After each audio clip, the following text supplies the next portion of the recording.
नागपूर रत्नागिरी या नियोजित महामार्गावरील कुशिरे निगवे दुमाला गावात उड्डाणपूल उभारावा अशी मागणी निगवे कुशिरे उड्डाणपूल कृती समितीने केली आहे। या मागणीकडे रस्ते विकास महामंडळाच्या अधिकाऱ्यांनी दुर्लक्ष केलंय। त्याच्या निषेधार्थ 5 जानेवारी रोजी कुशिरे पंचक्रोशीतील नागरिक कुशिरे इथं निदर्शनं करून ठिय्या आंदोलन करणार आहेत, अशी माहिती कुशिरेचे सरपंच बाळासाहेब माने आणि विष्णू कळके यांनी पत्रकार परिषदेत दिली।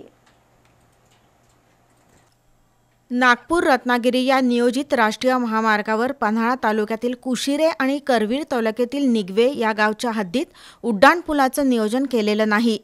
कुशिरे निगवे दुमाला हा मार्ग मुख्य रस्ता छेद असून कुशिरेतर्फ ठाणे, पोहाळेतर्फ आळते, गिरोली, ज्योतिबा, केखले, जाखले, पोखले, बहिरेवाडी, वारणानगर, कोडोली इथले नागरिक, विद्यार्थी, शेतकरी या रस्त्याचा उपयोग करतात। कुशिरेतर्फ ठाणेगावच्या परिसरात मुख्य रस्त्यालगत औद्योगिक वसाहत असून या ठिकाणी वाहनं, ऊस वाहतूक आणि विद्यार्थ्यांची वारंवार ये-जा होत असते। अपघाताचा धोका टाळावा यासाठी या रस्त्यावर कुशिरे निगवे गावच्या हद्दीत क्रॉस रोडवर उड्डाणपूल बांधणं गरजेचं आहे, असं पोहाळेच्या सरपंच सुरेखा मोरे यांनी पत्रकार परिषदेत सांगितलं।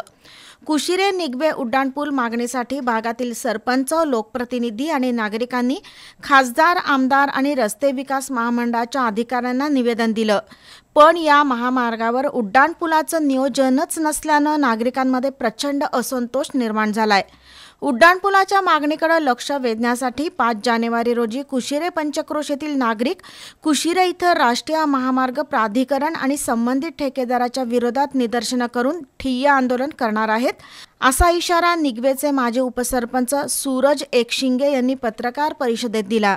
यावेळी पत्रकार परिषदेला छाया गुरव, दादासाहेब तावडे, सुरेश बेनाडे, आनंदा राजहंस, सर्जेराव घोरपडे, सूरज एकशिंगे, सुनील नवाळे उपस्थित होते।